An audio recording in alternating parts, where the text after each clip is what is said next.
Hello and welcome to another episode of the Veterans Corner. My name is Chuck Wooden, and as always, I'll be your host. We have a great panel again with us this week. It's part two of a two-part series on the Blue Water Navy veterans. If you missed the first segment, we had a fantastic episode. It was very, very informative. We do have an addition this time. We've got Jerry Wright. Jerry is... Go Army. Go Army. Yeah, you're surrounded by Navy, so... Jerry's no stranger to this show. He's been here 3 other times. Yeah. We've had some great shows on Agent Orange. We've really been highlighting that lately. And it's because of the importance of it, not only to educate the public on Agent Orange, but also there's a lot of bills that are out there that we're really trying to support to get through to help our veterans who were in Vietnam. May it be on the ground, as Jerry was, or on the water, as Paul and Chuck were, and Angelina's father. I kind of got ahead of myself. I'm calling out names and I didn't even introduce you guys yet. But that's what we're going to do right now. We'll start from my far right, Angelina Blankshin. I said that right? You did. I did. And everybody knows out there, the viewers, that I'm real bad with names, so I actually got that one. Her father is a Blue Water Navy veteran. And Angelina is an advocate for the Blue Water veterans. To my right, we have Chuck Mason, Blue Water Navy veteran. To my left, we have Jerry Wright. I said that because I think we're going to make him a co-host of the show. Jerry's an Army veteran who spent a lot of time in country in Vietnam and has got a lot of experience. Actually, as our panel, most of our panel, and your father, Agent Orange survivors. Welcome to the show, Jer. Welcome back to the show. And to my far right, we have Paul, and the test is not over yet with names. I got it pretty good the first show. We have Paul Scapitici.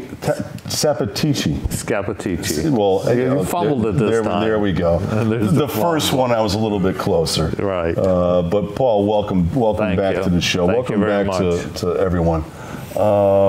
We're going to actually, on behalf of the Veterans Corner, the viewers, we want to thank everyone for their service to this country, and extend that obviously to your father. Your father's down in Virginia, right? He is in Virginia. Yeah. We're going to jump into the second segment. There was actually a lot to talk about. We had talked about the first show that we can actually probably make this a 3-part series. At least. Yeah, actually, you're right, at least. There was a few things that we didn't get to on the first segment. And I'd like to just touch on this real fast before we jump into the questions that we had for and that is, how has your exposure to Agent Orange affected your health? We touched on that a little bit, I think, on the first show. Did we miss anything? I mean, Paul? I don't think I said anything. I developed type 2 diabetes about 26 years ago. Of course, no family history. 5 years ago in July, I had an aggressive form of prostate cancer, a Gleason 7. I had my checkup in July, and my blood test was very good, so I only have to go once a year now to the doctor. I have neuropathy, which is nerve damage to your feet and your hands, and I have a lot of cysts throughout my body. I know a lot of Vietnam veterans who also have that. Yeah, it's there was so many different ways, and we had talked about it in the first show.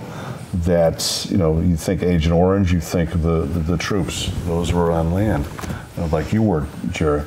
But as I learned, the sailors actually had it worse, because what shocked me was when it's heated up it increases the intensity. Yeah, very right. And I think that's not a commonly known fact. A lot of people don't know that. No, they don't. I mean, and in either case, it's bad, either on land or out on the water. Well, Jerry and I just recently, we're learning a lot more about Agent Orange. One fact that I think will shock not only you folks here and the listeners, Agent Orange is so deadly. It is 170,000 times more deadly than cyanide. Yeah. That's not a fact I don't think anybody's aware of. And obviously, we became aware of it.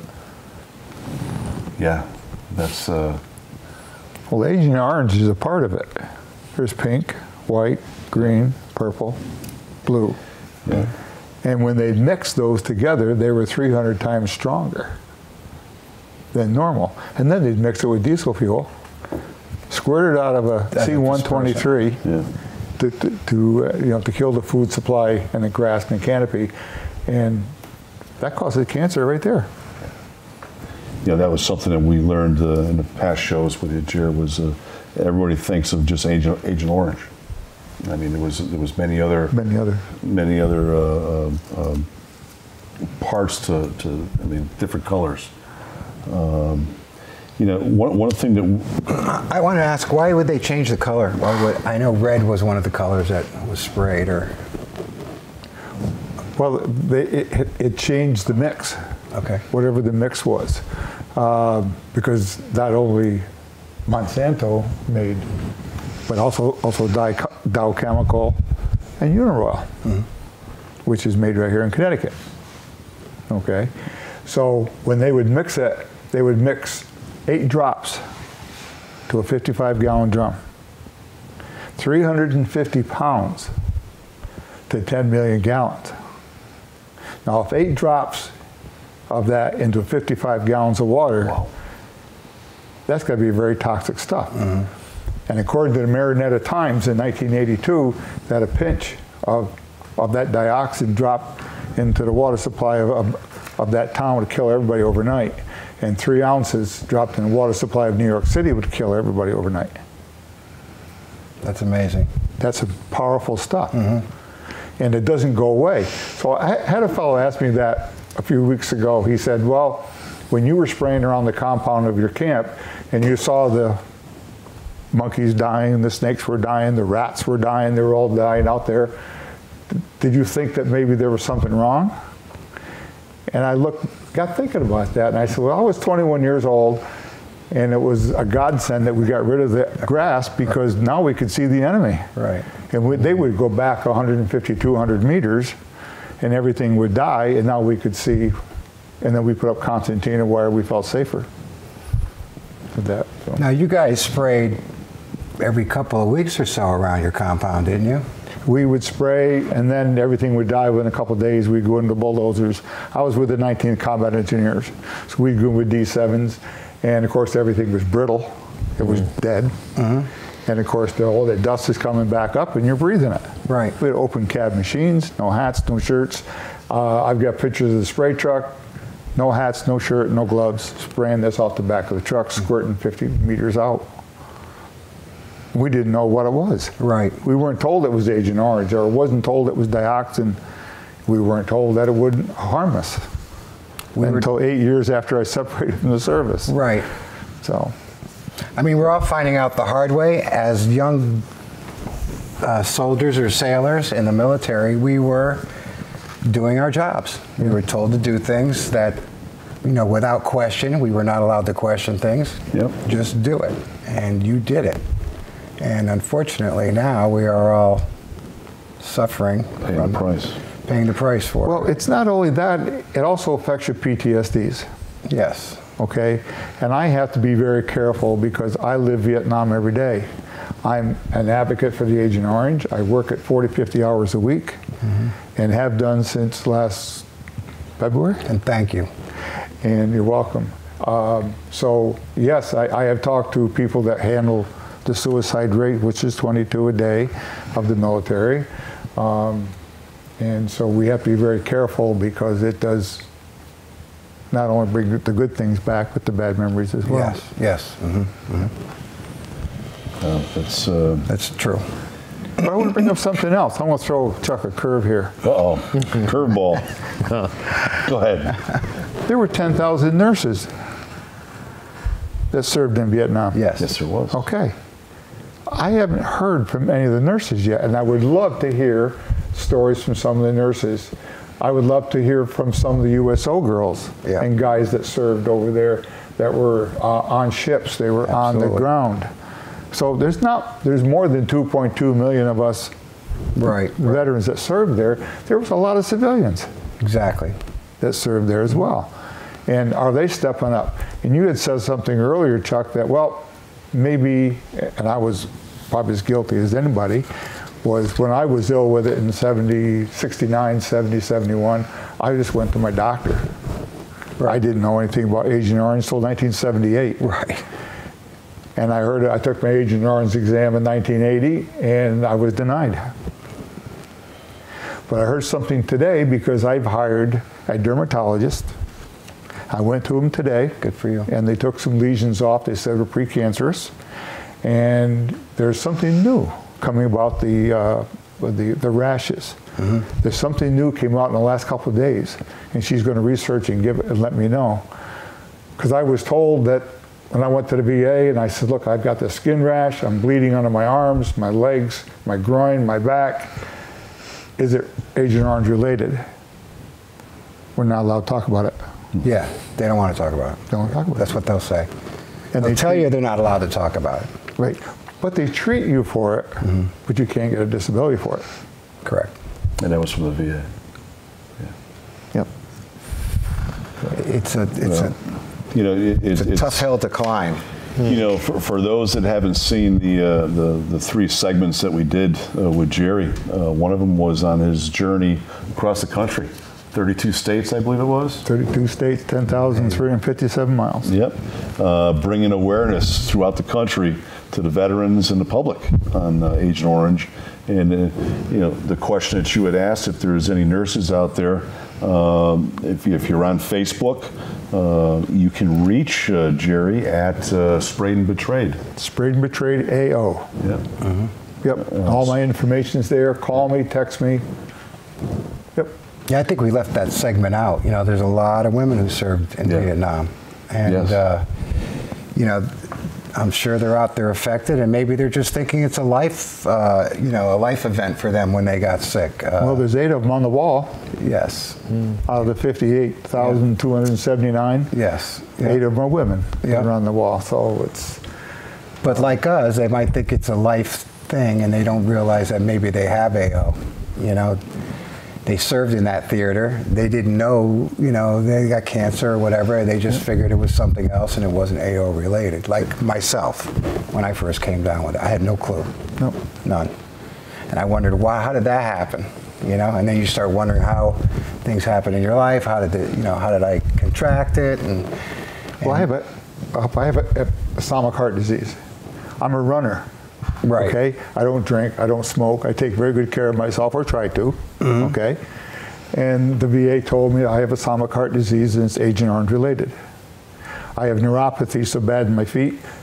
The VA last week gave me 2 certain lifts for my shoes to spread my toes out to ease the pain. Right. They'll treat your illness, but they won't give you a disability if you become disabled and can't work. Right. Angelina, how about your father? You know, it's hard. My dad's 76 now, and I'm sure he's going to watch the show at some point, but I think he thinks, you know, the end is coming.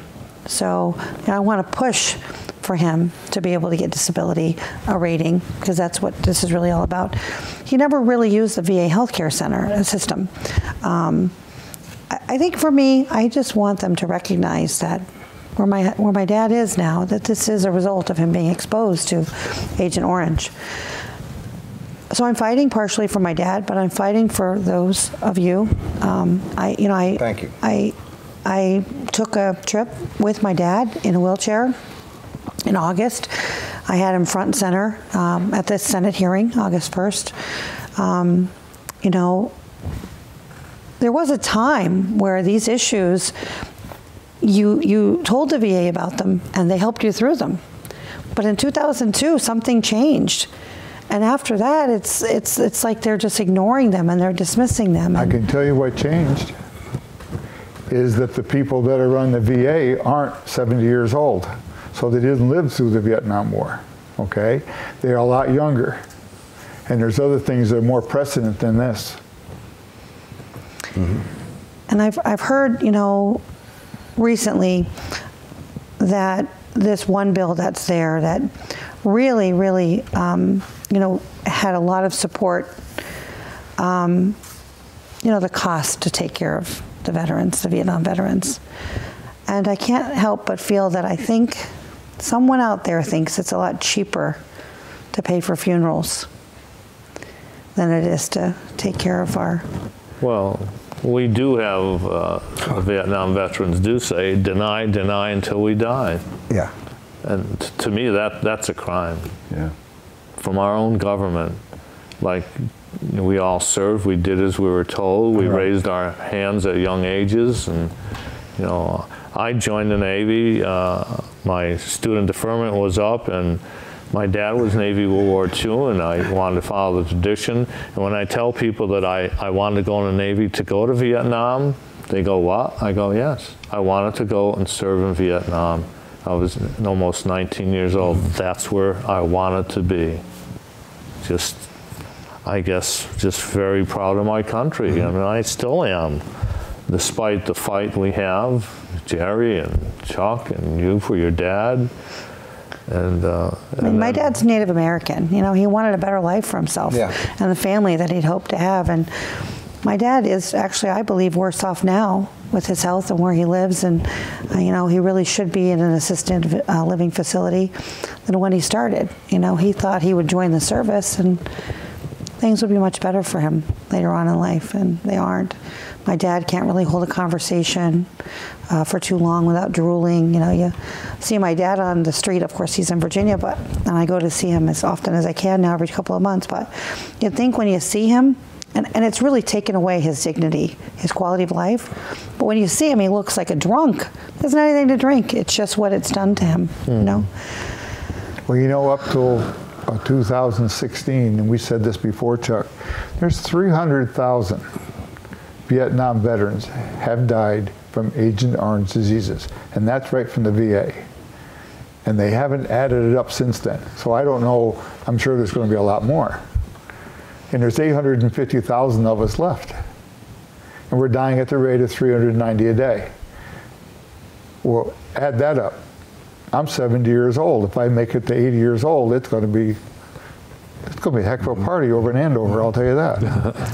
At this point, what I would like for my dad is just to be able to get him into an assisted living facility so he can live out the rest of his days without, you know, falling down or, you know, having meals that are prepared. There for him. Hopefully we'll get, you know, them to the Congress to pass our bill of H.R. 299 so that we can get the veterans to taken care of as they should be, like your dad, or get, you know, at least get recognized for when we do need help that they're going to take care of us, you know, one way or the other.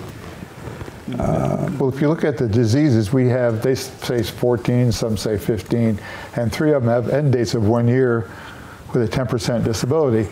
And I went to Congressman Courtney a year ago and I said, how can Congress put an end date on an illness? And he goes, you're right. I said, nobody's pointing this out to you in 50 years. So that's why we have the House Bill 6566 to end those end dates. Take them out of there. Yes. They don't need to be there. They're treating us for it anyway. But why have that in there? It just, we weren't shot, we weren't wounded, we were contaminated by our own government. I feel we got the invisible bullet. Yeah, we got the invisible bullet. Yep, definitely. You were certainly in the receiving end. I mean, you know, a lot of like, you know, we have a lot of people suffering. We all know that. Yep. We all want the same common thing: recognize us, let us get the help that we need, especially to not be a burden to our families as we're all getting older. You served in Vietnam way before me, and so you were out there spraying the stuff out there. and you were more involved in it. I mean, you actually had physical contact with it. I did not, that I'm aware of, have that kind of physical contact. Yep.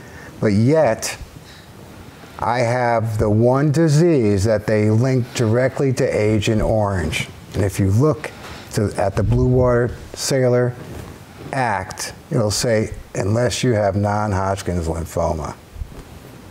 That's the link.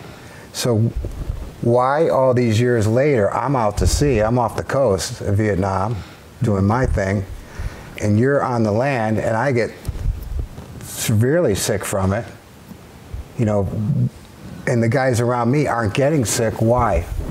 Why aren't they getting sick? Or why are they getting sick and they're not getting the care that I can get? What's the link? Why? Because I have non-Hodgkin's lymphoma and they have 5 other diseases that aren't non-Hodgkin's lymphoma. Why aren't they linked also? But yet they'll say the description is, if you have those 5 diseases, those are related to Agent Orange. But if you don't have non-Hodgkin's lymphoma, it's too bad. We're not going to recognize you, because that is the direct link. Obviously, your water supply, in addition to the JP5, had the Agent Orange in it. But years later, And the spray. since he was there way earlier than me, and I caught the tail end of it, you know, and you guys were there before me, and now I show, you know, we all have the symptoms of it. But my other shipmates who served with me, who I keep in contact with, have other diseases such as yourselves, and they're like, if you don't have non-Hodgkin's lymphoma. Well, here's what I can't understand either. When they were Around the spraying the back burner. canopy over the Ho Chi Minh Trail, which was very, very heavy, so they sprayed it very heavy to get rid of the canopy. And the food supply, well, the area I was in was around Bong Song, the river area.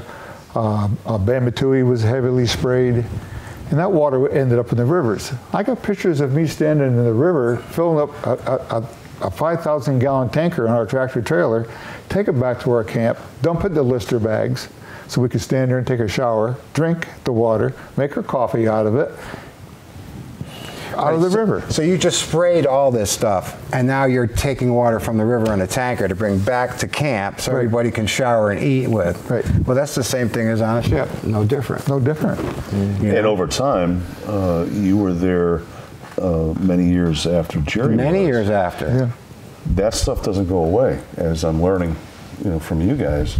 So it just keeps building up. You know, the thing off was, the coast and the water. they weren't. I don't believe there'd be no reason. They weren't spraying when I was there, because I don't see why there They would stopped in have been. 71. In 1975, when I was with Operation Frequent Wind, which was the evacuation of Saigon. I mean, we drank jet fuel. Why it was in the water, I still don't know to this day. I have no clue. But I mean, we drank it for way over a week, you know, and to the point where they brought us Mountain Dew, which I can't drink today because we drank so much of it. But we still had to shower, and we ate this stuff. But that stuff was so toxic. I heard the other day that they need to dig a hole 100 foot deep, line it with concrete, put the dioxin in it and cover it, and wait 100 years to see how they're going to get rid of it. They don't know how to get rid of it yet. You know, I've just got the 1 minute. Well, we're hoping that You know everybody what? comes forward that has a problem and joins our. There was a lot of stuff that I wanted to get to and question, but I'm glad that the way this ended up, more of a roundtable discussion, sharing experiences.